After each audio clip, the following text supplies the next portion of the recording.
Mon père a commencé une nouvelle famille, a arrêté de se soucier de moi, et maintenant je ne suis qu'un invité dans sa maison alors qu'il les gâte et agit comme si je n'existais pas. Quand j'étais plus jeune, j'avais une très bonne relation avec mon père. Mes parents ont divorcé quand j'étais bébé, mais je passais les jours de semaine avec ma mère et les week-ends avec mon père. Mon père et moi étions comme les meilleurs amis, et nous avions une routine simple tous les week-ends, où nous louions 5 films chez Redbox à regarder pendant le week-end, nous allions pêcher, nous jouions au football et nous faisions du vélo jusqu'à ce petit parc secret près du zoo. Une autre chose à laquelle j'étais habituée, c'était que mon père avait toujours de nouvelles petites amies qui ne duraient jamais plus de 2 semaines. La seule qui a duré plus longtemps, une femme que j'aimais vraiment et qui est restée pendant 2 ans, a quitté mon père quand j'avais 10 ans. Mais ma relation avec mon père restait la même qu'avant jusqu'à ce que j'ai 12 ans et que mon père rencontre sa femme actuelle. Cette femme a 2 enfants, l'un plus âgé et l'autre plus jeune que moi. Ils ont emménagé dans l'appartement de mon père après seulement 2 semaines. Ma chambre était déjà petite, mais mon petit matelas et mes 3 petits tiroirs en plastique ont été poussés dans un coin de la pièce pour faire de la place au lit superposé et à la commode de la fille. Avant que je ne m'en rende compte, ils ont commencé à mettre mon lit dans un placard jusqu'à ce que je vienne en visite, et souvent ils oubliaient de le sortir. Quand mon père a déménagé dans une maison plus grande, la sœur aînée a eu sa propre chambre, tandis que je devais partager une chambre avec la sœur cadette. Tous les week-ends, les 3 petits tiroirs que j'avais sont rapidement devenus un seul tiroir parce que la petite sœur voulait les 2 autres pour ses jouets. Petit à petit, j'ai commencé à rendre visite à mon père de moins en moins. Puis tout a empiré quand mon père a mis enceinte sa petite amie. Après 1 an, ils se sont mariés, et je ne l'ai pas su pendant tout 1 mois parce qu'il ne m'en a même pas parlé.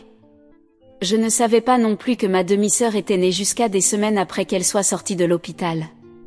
Pour rendre sa nouvelle famille heureuse, il a commencé à les gâter et à arrêter de payer la pension alimentaire pour moi et ma mère. Sa femme est une profiteuse sans emploi qui ne fait que cuisiner, nettoyer et faire du shopping. La fille aînée a ses frais de scolarité universitaire payés par mon père, et la plus jeune est la définition même d'une enfant de 10 ans obsédée par Sephora. Quant à ma demi-sœur, elle est encore en bas âge, mais elle est clairement gâtée et déteste le mot non. La routine que j'avais l'habitude d'avoir avec mon père est maintenant morte. Quant à mon beau-père, il est avec ma mère depuis que j'ai 5 ans. Apparemment, bien que je ne m'en souvienne pas, je l'ai appelé papa une fois, et à cause de cela, mon père m'a dit que je ne devrais pas aimer cet homme comme un père parce qu'il n'est pas vraiment mon père. Apparemment, c'est pourquoi j'ai commencé à agir comme si je détestais mon beau-père. Je n'ai jamais su pourquoi je ressentais cela à son égard, car il n'a jamais été autre chose que bon envers moi, et ces dernières années, je me suis sentie beaucoup plus proche de lui. Il ressemble au père que mon père biologique devrait essayer d'être. Au fil du temps, mon père a commencé à me traiter différemment. Il me parle de ses croyances politiques et de ses théories du complot sur les extraterrestres et autres. Il se vante aussi de sa nouvelle entreprise et de sa nouvelle famille, et si jamais j'essaie de partager quelque chose avec lui, il s'énerve et me fait taire avant de continuer avec ses histoires. C'est comme s'il me voyait maintenant comme un copain plutôt que comme sa fille. C'est aussi au cours de ces dernières années que j'ai appris que la raison pour laquelle lui et ma mère ont divorcé n'était pas parce qu'ils n'étaient pas faits l'un pour l'autre, mais parce que mon père avait trompé ma mère en rendant visite à sa famille au Canada. J'ai maintenant 15 ans et je suis devenue une personne complètement différente de celle que mon père biologique se souvient. Je n'aime plus la plage ou le football, et maintenant j'aime la musique, la lecture et l'écriture. J'ai écrit et publié 2 livres depuis 2022, et j'écris le 3e de ma série. Mon beau-père soutient mes rêves et m'aime tellement qu'il se vante de moi auprès de ses amis et de sa famille et m'appelle sa fille. Mon beau-père a une fille biologique que j'aime comme une vraie sœur, bien qu'elle vive dans le Nord avec son petit ami et que je ne la vois pas souvent. Pourtant, je les aime plus que j'aime mon père biologique et ma demi-sœur, à qui je suis vraiment apparentée. Mon père me blâme de ne jamais appeler, mais à cause de la façon dont il m'a traité dernièrement, je ne me sens pas obligée de le faire. De plus, je passe des mois sans lui rendre visite maintenant, parce que je ne me sens plus à l'aise dans cette maison, surtout parce que le lit sur lequel je dors là-bas est littéralement considéré comme le lit d'invité. Dans la maison de mon père biologique, je suis une invitée. À cause de tout cela, j'en veux à mon père. Je n'en ai parlé à personne, donc personne ne me traite de méchante, mais je me demande si je le suis, parce que mon père est amoureux de sa nouvelle famille, et je me demande si c'est une mauvaise chose de ne pas être heureuse pour lui. Est-ce que je suis la méchante? Commentaire. Sadie, tu n'es pas la méchante. Ton père t'a laissé tomber. Il est la seule raison pour laquelle tu n'as pas de relation avec lui. Heureusement que ton beau-père est bon avec toi. J'espère que tu l'appelles papa maintenant. Balaram, absolument pas la méchante. Ton père a échoué dans sa seule tâche, être exactement cela, un père. Tu étais dans ton droit de couper tout lien que tu voulais avec lui. Mise à jour 1. Bonjour, j'ai fait un post il y a quelques mois en parlant de comment mon père a essentiellement arrêté de me traiter comme sa fille maintenant qu'il a une nouvelle famille. Il ne s'est pas passé grand-chose depuis, mais voici quand même une mise à jour. Depuis que j'ai fait le post initial, je n'ai rendu visite à la maison de mon père qu'une seule fois, et je peux dire en toute sécurité que je ne suis vraiment rien de plus qu'une invitée mal à l'aise dans cette maison. Je devrais commencer par dire que, chaque fois que je passe quelques mois sans aller chez lui, mon père essaie de jouer les innocents et m'appelle le vendredi pour me demander quand il doit venir me chercher. Je ne réponds jamais, car il m'appelle toujours quand je suis en cours ou occupée à étudier, alors il appelle ma mère. Mais comme il ne me demande jamais à l'avance, j'ai généralement des plans le week-end avec mes cousins, amis ou juste pour travailler sur l'écriture, car je travaille toujours sur mon 3e livre et cela demande beaucoup de concentration, quelque chose que je ne peux pas avoir chez lui. En fait, je vais maintenant simplement l'appeler Eric. Honnêtement, il n'a pas été une figure paternelle pour moi autant que mon beau-père l'a été. C'est ma mère qui a décidé que j'irais chez lui, malgré le fait qu'Eric n'a pas payé de pension alimentaire depuis plus de 2 ans et que je déteste aller chez lui. Ma mère dit que je devrais simplement lui rendre visite de temps en temps pour l'empêcher de faire intervenir le tribunal. Elle me confond parfois en disant qu'il est un homme bon à rien, mais parfois en disant qu'il est mon père aimant et qu'il mérite mon respect. Cependant, dans les circonstances actuelles, je suis presque certaine que rien ne serait différent, car je ne lui rends jamais visite et il ne paie pas la pension alimentaire de toute façon.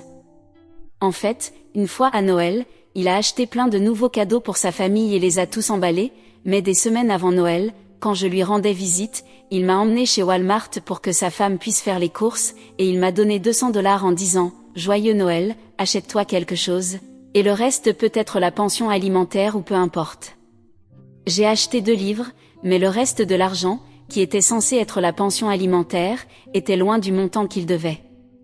J'ai dit à ma mère que je serais plus heureuse s'il perdait la garde de moi et que mon beau-père m'adoptait, mais elle pense que c'est trop extrême et dit « Il est toujours ton père.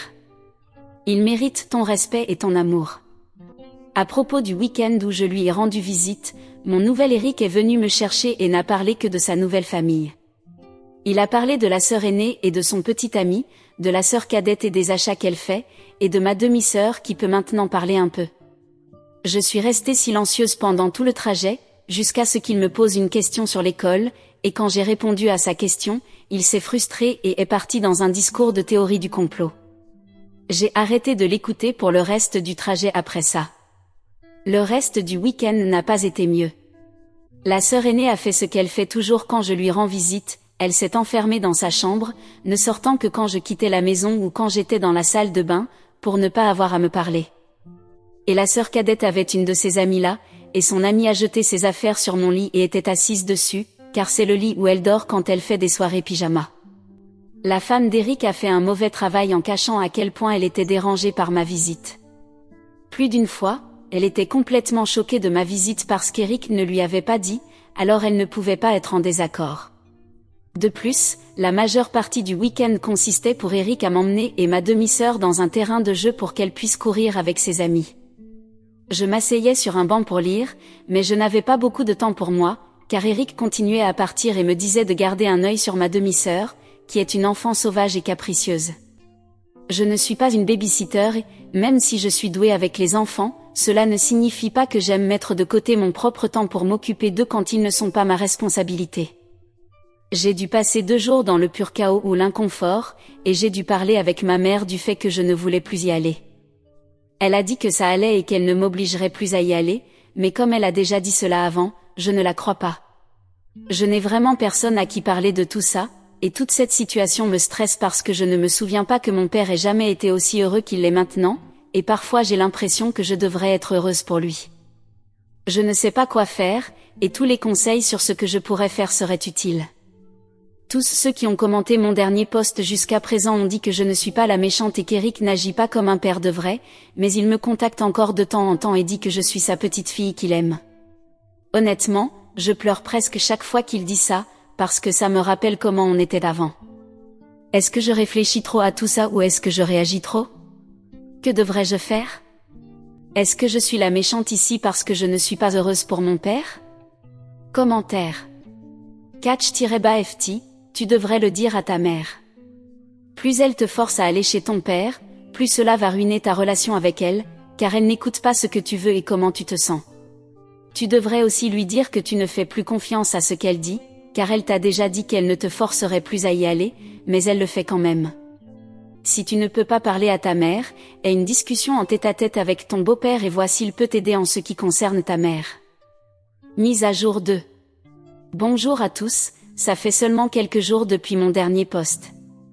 Depuis lors, j'ai suivi le conseil que la plupart d'entre vous m'ont donné et j'ai parlé à ma mère du fait que je ne veux plus être forcée par elle à rendre visite à Eric, mon donneur de sperme, comme la plupart d'entre vous l'appellent. En résumé, je ne suis pas à 100% sûre qu'elle ne continuera pas à m'envoyer chez Eric, mais elle a fini par lui envoyer de longs textes le réprimandant pour ne pas me traiter correctement et lui disant de se ressaisir et de payer la pension alimentaire. Il ne lui a pas répondu, alors j'ai suivi un autre conseil et lui ai écrit un long texte détaillant comment je me sentais à propos de son traitement envers moi ces dernières années. Le problème, c'est que dès que j'ai envoyé ce texte, il m'a appelé pour me crier dessus et m'a traité de gâtée et de dramatique.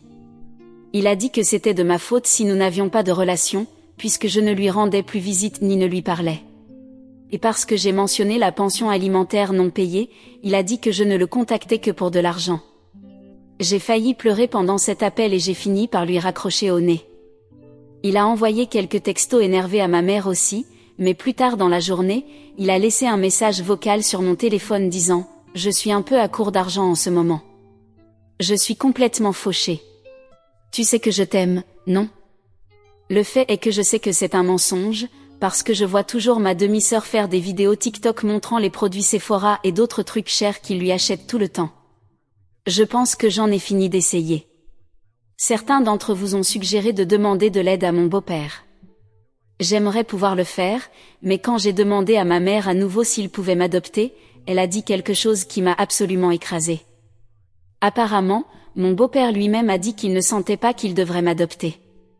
Mon beau-père est un homme très gentil et sympathique, mais il est aussi extrêmement non confrontationnel et pense que ce serait comme une gifle pour Eric s'il m'adoptait. De plus, parce que j'ai remarqué une certaine confusion à ce sujet dans les commentaires de ma dernière mise à jour, la raison pour laquelle mes parents ont divorcé, c'est parce qu'il a trompé, mais ce n'était pas avec sa femme actuelle. Mes parents se sont séparés quand j'étais encore essentiellement un bébé, et Eric vivait au Canada, où il passait d'une petite amie à une autre avant de déménager ici et de continuer à passer d'une petite amie à une autre. Quand j'avais 12 ans, il a rencontré et mis enceinte sa femme, Alejandra, et l'a épousée sans me le dire, jusqu'à un mois après leur mariage à la mairie.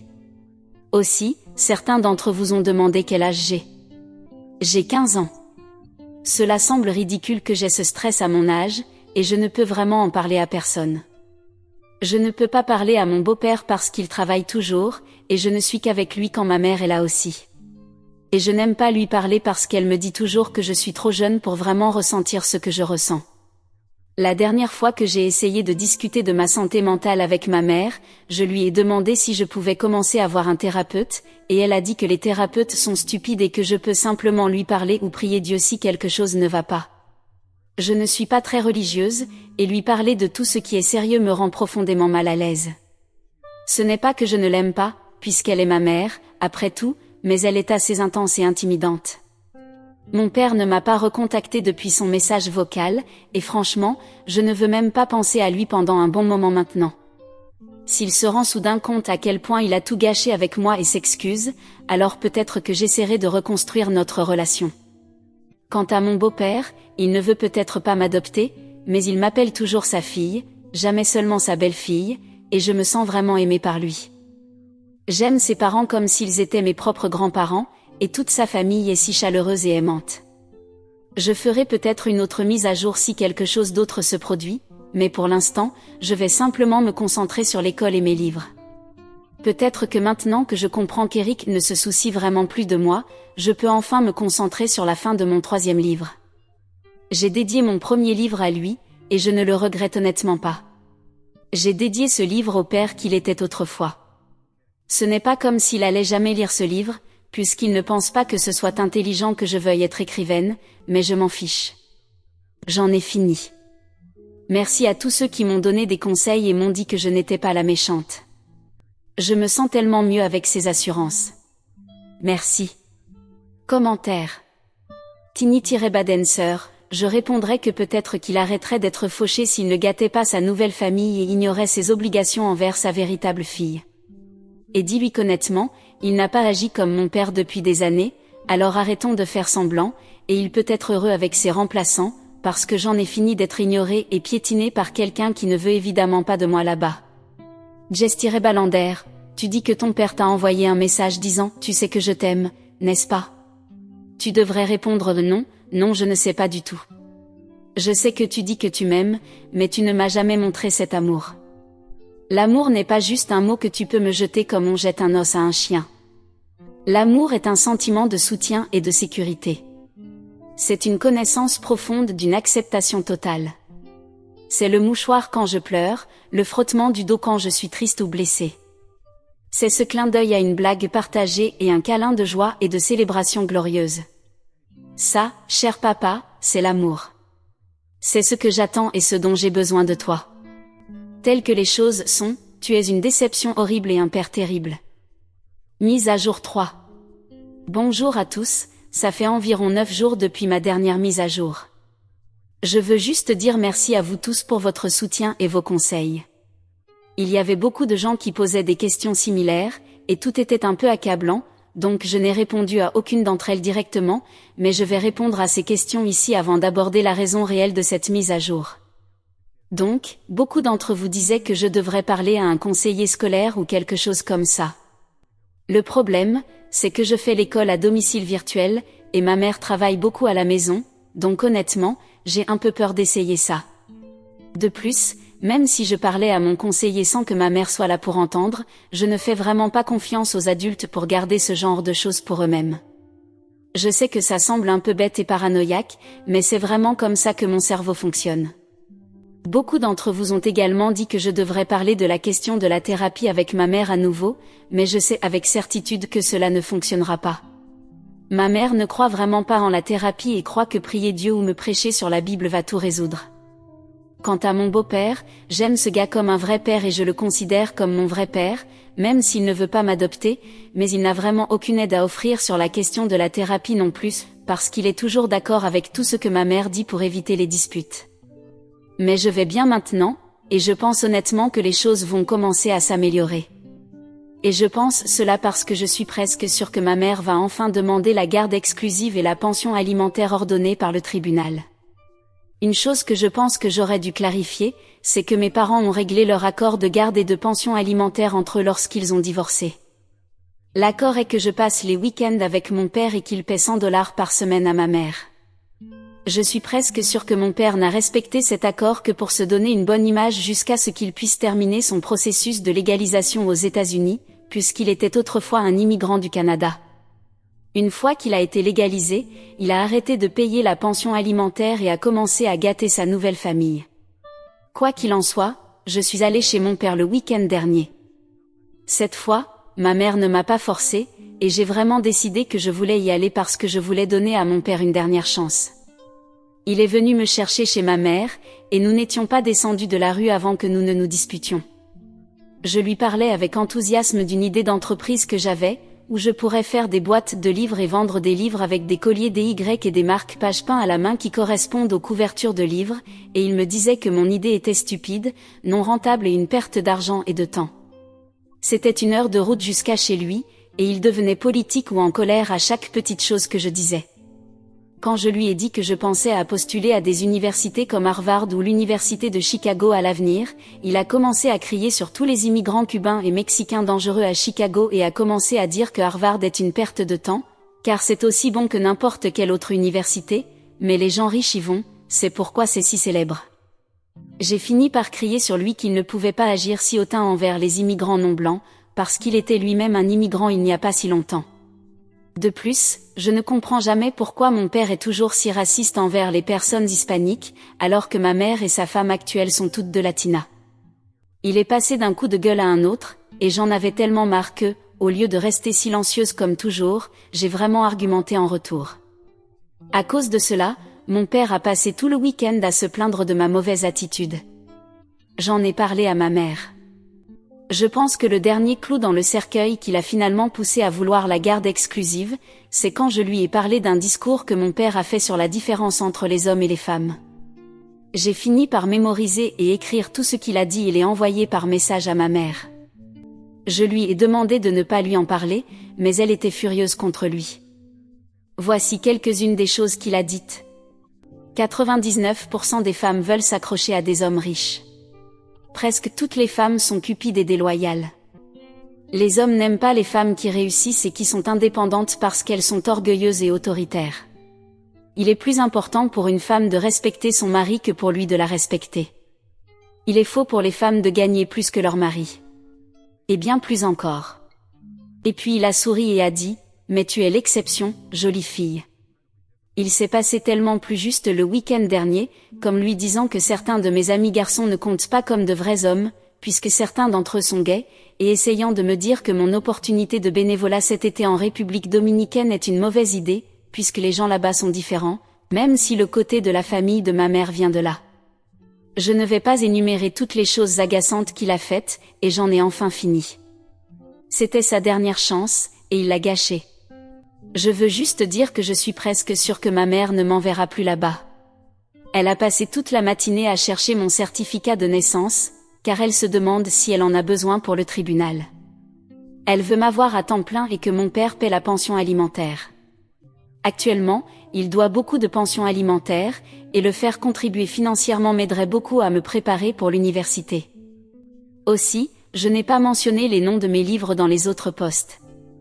Je ne les ai pas partagés parce que je ne voulais pas qu'une foule d'étrangers sur Internet voie mes tags de médias sociaux au dos du livre, mais je partagerai les titres avec ceux qui m'envoient un message privé. Je ferai probablement une autre mise à jour si quelque chose d'autre se produit. J'espère que ma prochaine mise à jour sera après que nous soyons allés au tribunal. Mise à jour 4. Bonjour à tous, cela fait 3 mois depuis mon dernier post, et pas mal de choses merdiques se sont passées. Permettez-moi de commencer par dire merci à tous ceux qui m'ont envoyé des messages et m'ont apporté leur soutien. Je sais que je n'ai pas répondu à beaucoup d'entre vous, mais c'est parce que le nombre de messages est bien au-dessus de 50, et c'est un peu accablant, mais j'apprécie chacun d'entre vous, en particulier ceux qui m'ont contacté et ont dit qu'ils avaient traversé des choses similaires. Vous êtes tous si forts et j'espère que vous allez bien. Quant à la mise à jour réelle, ma mère n'a jamais emmené Eric, le père biologique, au tribunal. Après 3 jours à écouter ma mère et Eric crier l'un sur l'autre au téléphone, s'insulter, et entendre Eric crier que la pension alimentaire est une arnaque du gouvernement, il a envoyé $200 pour faire taire ma mère et envoie maintenant ce même montant d'argent aléatoirement. Ma mère a menti sur le fait de ne pas me forcer à le revoir. Je me souviens que nous étions dans la voiture quand Eric a appelé un vendredi aléatoire pour demander si je voulais venir, et peut-être que j'ai été un peu froide, mais ma mère s'est mise en colère contre moi après que j'ai dit que je ne voulais pas y aller. Je lui ai rappelé qu'elle avait promis de ne pas me forcer, et j'ai été réprimandée et culpabilisée pour rappeler Eric et accepter. Ce week-end était horrible. Eric a essayé de se disputer avec moi sur ses croyances sexistes, s'est plaint que je me plaignais trop de ses blagues et histoires inappropriées, et puis il y a eu toute une question à propos de nous discuter des vêtements de sport féminins. Pour donner un peu de contexte sur ce dernier, Eric et moi avons vu un couple faire du vélo ensemble dans son quartier, et il a commenté que la femme essayait de choper quelqu'un, car elle portait des leggings et un crop top. Je lui ai dit qu'elle faisait juste de l'exercice et que le gars avec qui elle était probablement son petit ami. De plus, elle avait au moins 10 ans de moins qu'Eric, mais il a juste dit que cela ne signifie pas qu'elle n'essaie pas d'attirer plus d'hommes avec ses vêtements. Les femmes ne portent des vêtements de sport que pour attirer les hommes et se faire exciter, et j'ai argumenté avec lui. J'ai simplement abandonné quand j'ai dit, si je porte des vêtements de sport pour faire de l'exercice et perdre du poids pour être en meilleure santé, est-ce que j'essaie d'attirer l'attention d'un homme? Et il a dit, oui. Voilà. S'il y avait encore un peu de respect en moi pour cet homme, il a maintenant complètement disparu. En plus, il a passé tout le week-end à manquer de respect à sa femme et à l'insulter, et malgré à quel point je me sens mal à l'aise autour d'elle, j'aurais aimé savoir quel genre de personne était mon père il y a 3 ans pour que je puisse lui dire de le quitter pendant qu'elle en avait encore l'occasion. Aucune femme ne mérite un homme aussi horrible que mon père. Maintenant, j'ai l'impression de ne plus avoir de figure paternelle du tout dans ma vie, et voici pourquoi. Il y a des semaines, j'ai eu un petit débat avec ma mère sur les enfants adoptés. Je lui ai dit que je ne voulais pas accoucher quand je serais adulte et que je préférerais adopter, et elle a dit que je ne devrais pas amener les enfants sales de quelqu'un d'autre dans ma maison et a dit qu'il serait difficile d'aimer des petits-enfants qui ne me ressembleraient pas. Je sais, c'est une conversation un peu étrange pour une fille de 16 ans. J'ai récemment eu 16 ans cet été, mais c'est quand même arrivé.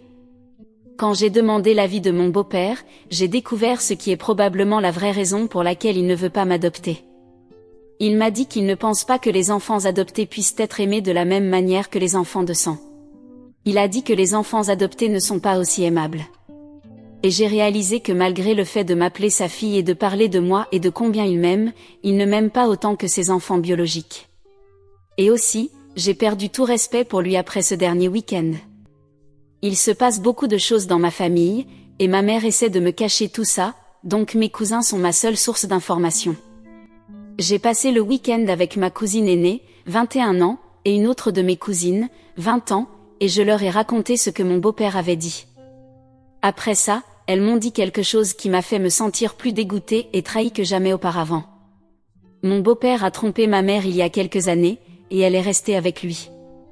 La raison pour laquelle ma mère a divorcé d'Éric, c'était à cause de son infidélité, mais elle a choisi de pardonner à mon beau-père et ne m'en a jamais parlé, me laissant continuer à vivre avec un homme qui a fait la même chose qu'Éric lui a fait. L'infidélité d'Éric a ruiné ma vie, et je ne pense pas que je puisse regarder mon beau-père de la même façon à nouveau.